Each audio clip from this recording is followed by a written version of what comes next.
Ողջույն հարգարժան հետևորդներ, այս ձևաչափով շարունակում ենք քննարկել Հայաստանի ներքին եւ արտաքին քաղաքական կարևոր հարցեր եվրոպական քաղաքական համայնքի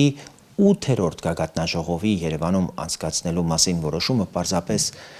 բարձր մակարդակի դիվանագիտական միջոցառում չէ, այն Հայաստանի ինքնիշխանության վերականգնման եւ եվրոպական ուղղության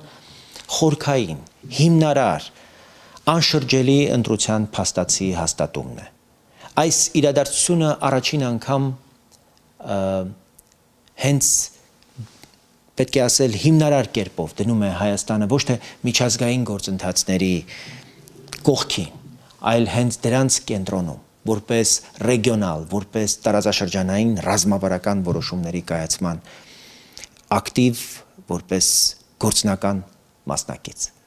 Հատկանշական է, որ այս որոշումը ընդունվեց նույն օրը, երբ Պուտինը ռուսական Վալդայի ֆորումում հանդես էր գալիս հակաարևմտյան Եվրամիության, ՆԱՏՕ-ի, Միացյալ Նահանգների դեմ ելույթով։ Եվ այս համընկնումը ամենևին պատահական չէ։ Սա իր հերթին ընդգծում է Հարավային Կովկասի վերածումը գլոբալ մրցակցության առաջնային թաթերաբեմի, որտեղ մեր երկիրը, որտեղ Հայաստանը հստակ վերջին արհավիրքներից հետո ընտրում է եվրոպական անվտանգության, եվրոպական արժեքային եւ ինստիտուցիոնալ համակարգի իր պատկանելությունը հենց այդ ճարտարապետությանը, ըստ էության ամբողջությամբ հրաժարվելով Մոսկվայի կախվածության կործանարար պարադիգմից։ Երևանում Եվրոպայի առաջնորդների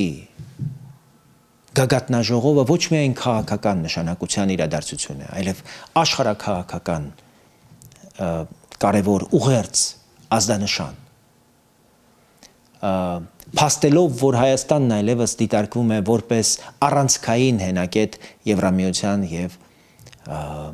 Եվրամիության գործընկեր մեզ դրկից երկրների համար, դեպի արևելք, դեպի մերձավոր արևելք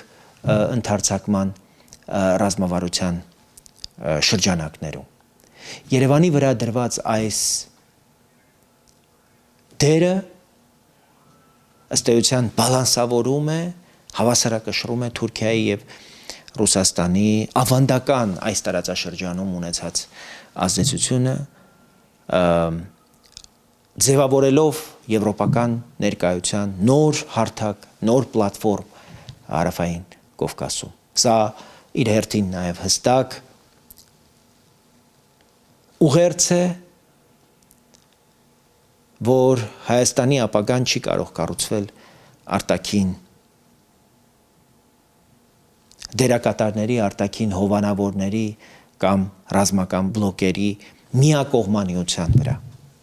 Պետականության վերակազմավորումը պահանջում է ինքնիշխան որոշումներ, բազմավեկտոր արտաքին քաղաքականություն եւ եվրոպական ինտեգրման վրա հիմնված անվտանգության նոր ճարտարապետություն։ Երևանի հյուրընկալումը եվրոպական քաղաքական համայնքի այս գագաթնաժողովի պետք է ասել, որ վերջին տասնամյակների ընթացքում Հայաստանի անկախ արտաքին քաղաքականության ամենաուժեղ եւ ինքնավստահ քայլերից մեկն է։ Այս գործընթացը ամենևին պատահական չէր։ Այն պետք է ասել, որ հնարավոր դարձավ նաև մեր կուսակցության, հանուն հանրապետության կուսակցության նախաձեռնությամբ ընդունված Եվրամիության անդամակցության գործընթացի մեկնարկի մասին ստորագրահավաքի եւ օրենքի հիշում եք ավելի քան 60,000 քաղաքացիների ստորագրությամբ ձևավորված հանրային պահանջի շնորհիվ։ Եվ այս պատկերը նկատի ունենալով, այս համատեքստում Հայաստանի հաջորդ ռազմավարական քայլը պետք է լինի մինչև այս գագաթնաժողովը հավաքական անվտանգության պայմանագրի կազմակերպությունից եւ Եվրասիական տնտեսական միությունից դուրս գալը եւ մինչև գագաթնաժողովը ասոցիացման համաձայնագրի շուրջ բանակցություններին մեկնարկի մասին հայտարարելը։ Այսօր առավել քան երբևէ պարզ է, որ եվրոպական ընտրությունը, եվրոպական անձնագիրը Հայաստանի համար պետք է դառնա Հայաստանի արտաքին քաղաքականության կարևորագույն առանցքը։ Եվ սա ոչ միայն սկզբունքային դիրքորոշում է, այլև պետք է ասել, որ սա կարող է դառնալ իրական քաղաքական այլընտրանք չունեցող անհրաժեշտություն։ Եվրամիության անդամակցության գործընթացում հետևողականությունը, վճռականությունը որոշիչ գործոն է։ Նախորդին Ռումինիայի նախագահը հայտարարեց, որ Մոլդովան ընդամենը 3 տարի հետո իր հետևողականության, վճռականության, խիզախության շնորհիվ 2028 թվականին կարող է դառնալ Եվրամիության անդամ։ Սա ցույց է տալիս, որ երբ պետությունը որդեգրում է հստակ ռազմավարություն, հստակ պատկերացում եւ որոշում, կամք, անհրաժեշտ հետևողականություն է հանդես բերում, իրականացնում է համակարգային բարեփոխումներ այս ուղղությամբ, արդյունքը դառնում է կանխատեսելի եւ հասանելի։ Հայաստանի այս վերջին օրերին արդեն այսպես բացահայտված քաղաքականությունը, թե կդիմենք, մեզ կընդունեն լավ, չեն ընդունի, էլի լավ, ոչ միայն անընդունելի է եւ ոչ տրամաբանական, այլև քաղաքականապես չափազանց վտանգավոր։ Ես ուսումնասիրել եմ Եվրոպական միության անդամակցության հայտ ներկայացրած բոլոր թեկնածու երկրների պատմությունը։ Այսպես ոչ մի թեկնածու երկիր երբևէ չի ձևակերպել իր անդամակցության գործընթացը։ Եվրոպական ինտեգրումը պահանջում է ոչ թե այսպես կրավորականություն եւ սպասողականություն, այլ նպատակային ճնշում, հետևողականություն եւ վճռականություն։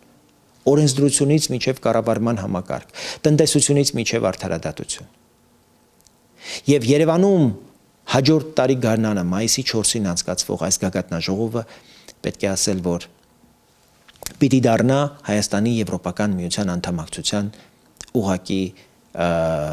մասին վկայող ամենակարևոր միջոցառումը եւ այդ հայտարարությունը պիտի հնչի հենց այդ օրը։ Այս գագաթնաժողովը միջազգային սովորական միջոցառում չէ, ինչպես նշեցինք, դա Հայաստանի նոր դերի հաստատումն է ամբողջ աշխարհում եւ տարածաշրջանում, որպես ինքնուրույն պատասխանատու եւ ամենակարևորը կանխատեսելի գործընկեր աշխարհի համար։ Եվրամիության որպես ամենակարևոր Հայաստանի միջազգային գործընկեր եւ Եվրամիության անդամ բոլոր երկրների համար առանձին, որը իր հերթին պատրաստ է կերտել իր ապագան եվրոպական քաղաքական եւ անվտանգության համակարգի ներսում։ Եվ սա իր հերթին ոչ թե արձագանք է պատմությանը, այլ դրա ուղիղ արձանագրում եւ հետևանք։ Եվ այս վերագրումը մենք պետք է շարունակենք ամեն օր կայուն կերպով, հետևողականությամբ, կամքով, անշեղ վճռականությամբ եւ աննահանջ մեր պատկերացումներով։